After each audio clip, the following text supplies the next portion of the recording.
आखिरकार 500 सालों की तपस्या खत्म हुई। भगवान श्री राम का प्रथम स्वरूप सामने आया और अयोध्या में 22 जनवरी को प्राण प्रतिष्ठा हुई।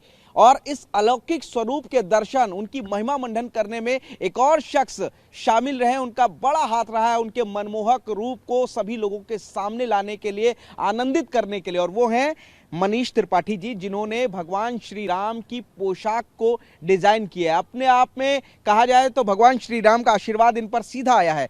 मनीष जी, पहले बात तो बहुत शुभकामनाएं आपको। शुभकामनाएं आपको। जय श्री राम। Thank you. जय श्री राम। ये बताइए कि ऐसा सौभाग्य किस तरीके से आपको मिला, क्या आपके दिमाग में आया पोशाक डिजाइन करने के लिए? मैं बस एक प्रार्थना और एक आस्था के आधार पर मैं ये अपने आप को काम के लिए लगा हुआ था। और जैसे कि एक श्रद्धालुओं की कतार पूरे विश्व में लगी थी कुछ न कुछ अर्पण करने के लिए, मैं भी अपनी तैयारी कर रहा था। और इस जद्दोजहद में था कि मुझे ये काश ये कार्य करने को सौभाग्य प्राप्त हो। और प्रभु श्री राम ने वो सौभाग्य दिया। और माननीय चंपत जी ने मुझ पर ये भरोसा जताया कि ये जो सबसे बड़ा एक रिस्पॉन्सिबल काम था वो मुझे सौंपा। तो मैं अपने आप को बहुत सौभाग्यशाली मानता हूँ कि मैं करने वाला कौन होता हूँ, लेकिन ये है कि प्रभु ने अपना काम कराया, मुझे निमित्त मात्र मैं समझता हूँ अपने आप को। और भगवान ने अपने काम कराने के लिए मेरा चयन किया, मुझे वो साधन बनाया और अपने आप के लिए जो कराया, मैं समझता हूँ इससे मेरा जीवन धन्य हो गया। और इससे ज़्यादा मैं और क्या बोलूँगा। ये बताइए कि ड्रेस अपने आप में बहुत इंपॉर्टेंट हो जाती है, किस तरीके से आपने ड्रेस डिजाइनिंग की, कलर कौन से होंगे, आखिर ये फाइनल कैसे हुआ? देखिए, मेन चीज़ ये विषय से डिज़ाइनिंग का नहीं था। ये विषय बहुत मतलब एक तरीके से जो करोड़ों लोगों की आस्था का विषय था, जो आज पूरे विश्व भर में 500 से अधिक वर्षों से जो अपने प्रभु श्री राम लला का इंतज़ार कर रहे हैं, उनका वेट कर रहे हैं। हर किसी के मन में एक परिकल्पना, एक इमेजिनेशन थी कि भगवान ऐसे आएंगे, ऐसे दिखेंगे, ऐसे लगेंगे। तो एक आस्था का विषय था और वो एक बहुत बड़ी जिम्मेदारी का चीज़ था। वो एक मनुष्य के लिए पॉसिबल नहीं है, मेरे लिए वो कर पाना मुनासिब नहीं है अकेले। तो मुझे डेफिनेटली मुझे उसमें प्रभु श्री राम का मार्गदर्शन का चाहिए था। उनसे वो वार्ता, उनसे वो संवाद स्थापित करने का एक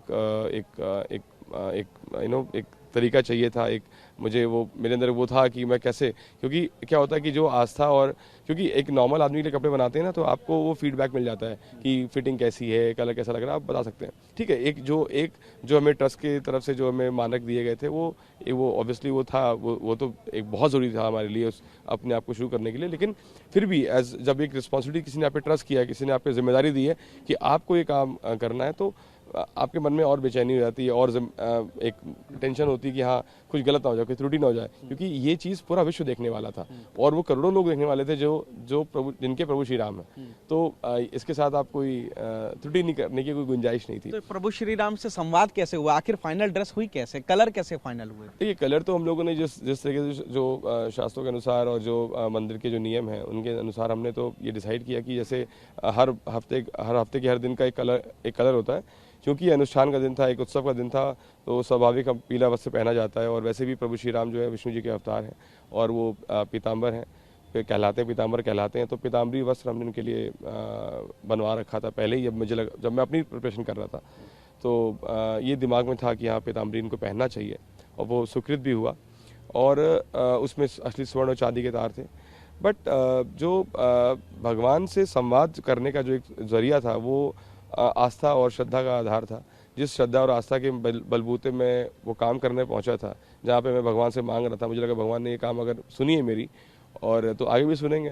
तो उनसे उनके श्री चरणों में ये सवाल हर रोज़ छोड़ के मैं जाता था कि आप ही मेरा मार्गदर्शन करें कि कैसे क्या आपको कौन सा रंग पहनना है, कैसा पहनना है, वो उसका मार्गदर्शन आप करिए। क्योंकि मेरे मतलब ये ठीक है काम मुझे दिया गया है, बट ये मेरे बस की बात नहीं है। मैं बहुत बहुत बहुत बहुत मतलब एक कण के बराबर भी नहीं संसार क्या है, कुछ नहीं है। मतलब अगर ये काम है तो बहुत बड़ा काम है। मतलब इसके लिए शायद बिना उनके अनुकंपा के, बिना उनके मार्गदर्शन के ये काम पॉसिबल नहीं था। कैसे हुआ मार्गदर्शन? अब अलग अलग तरीके थे। रात में काम छोड़ के आते थे हम लोग। रात में हमें खुद नहीं होता था होश कि हम लोग 12 बजे तक काम कर रहे हैं कि सुबह के 4 बजे जाते थे, नहीं होता था होश। बट जो भी हमारे कुछ भी पेंडिंग वर्क रहते थे या कोई संशय रहता था, तो संशय हम उनके श्री चरणों में रखे जाते थे। चाहे कॉपी में लिख के, चाहे वो फैब्रिक है तो उनके चरणों में रखे जाते थे कि आप डिसाइड कर लो। और ऐसा कई वाकया हुआ, जैसे जब हम पोशाक बना रहे थे हमने कपड़ा कुछ और लिया हुआ था कि हम क्योंकि हमने कहा कि हम लोग कौन होते कि बोलने यही बनेगा, तो हमने उनके सामने 4-5 फैब्रिक्स रखे जो हमने तैयार कराए थे कि 4 थे मुख्यतः। तो एक था कि एक हुआ कि हाँ ये बनाना चाहिए हमें, जो हम लोगों ने कलेक्टिवली निर्णय लिया कि ये बनाना चाहिए।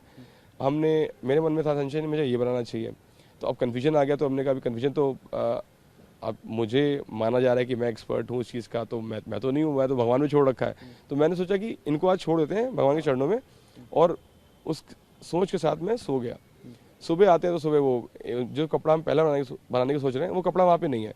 अब किसी मेरी टीम के आदमी ने अलग से रख दिया, कहाँ रख दिया नहीं पता, बट हम बनाने चल रहे हैं तो वो नहीं मिल रहा है।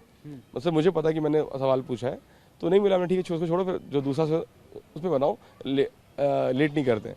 तो जब वो बनना शुरू हो गया दूसरा वाला मिल गया, तो हमने कहा इसका मतलब है कि कहीं ना कहीं भगवान की इच्छा थी कि उनको ये पहनना है। यानी प्रभु श्री राम चाहते थे, उन्होंने अपनी डिजाइन, अपनी ड्रेस का कलर खुद ही चूज किया। और आप समझिए कि शायद वो भगवान का कृपा रही। हम लोगों ने जब भी काम किया वहाँ पे, हम लोग जो भी दिन वहाँ पे थे 30-35 दिन 40 दिन, हम लोगों ने चप्पल जूते नहीं पहने, नंगे पाँव हम लोग वहाँ पे रहे प्रभु की सेवा में। एक तरीके से कोई टास्क या प्रोजेक्ट नहीं था ये, एक मैं कहूँगा एक पूजा तपस्या का एक सौभाग्य प्राप्त हुआ कि भगवान के श्री चरणों में हम बैठ के काम कर रहे थे। तो जो भी आप मोटिव्स देख रहे हैं, जो आप उसमें कलाकृति देख रहे हैं, वो खुद हाथ से मैंने भी ड्रॉ करी, मैंने ही वो ड्रॉ किया, के लिए भगवान ने मुझसे कराया। तो वो जो भी वैष्णव पद्धति के जो चिन्ह थे, चाहे वो गदा है, चाहे वो चक्र है, चाहे वो शंख है, चाहे वो मयूर है, वो हमने वहाँ बैठ के स्केच किया, वहीं पे बैठ के बनाया। तो बस भगवान ने कराया हमसे, हम तो बस वही कहेंगे हम एक माध्यम थे, और बस इतना ही बोला। ईश्वर की असीम कृपा रही। ये और बताइए कि जो कलर हैं अलग अलग, वो कौन कौन से दिन के लिए कौन कौन से कलर फाइनल हुए? तो मंदिर के नियम के अनुसार जो कलर है वो सोमवार का सफ़ेद, मंगलवार का लाल, बुधवार का हरा, बृहस्पति का पीला, शुक्रवार का क्रीम कलर, और शनिवार का नीला, और रविवार का पिंक। ये कलर हैं भगवान के। तो अभी एक हफ्ते का पूरा उनका वार्डरोब बनाकर हम लोग आए हैं, तो वो वार्डरोब पूरा जो उनका है वो भी सारे सिल्क ब्रोकेड्स हैं। तो जैसा भगवान की इच्छा रहेगी आगे वो भी करेंगे। फिर जाहिर तौर पर तो मनीष त्रिपाठी अपने आप को बहुत ज्यादा सौभाग्यशाली मान रहे हैं कि ईश्वर स्वयं श्री राम ने इनको मार्गदर्शन दिया और अपनी इच्छा के अनुरूप उन्होंने ये कपड़े पहने हैं, जो कि डिजाइन फिलहाल मनीष ने किए हैं। कैमरामैन अमित के साथ पुनीत शर्मा, TV9।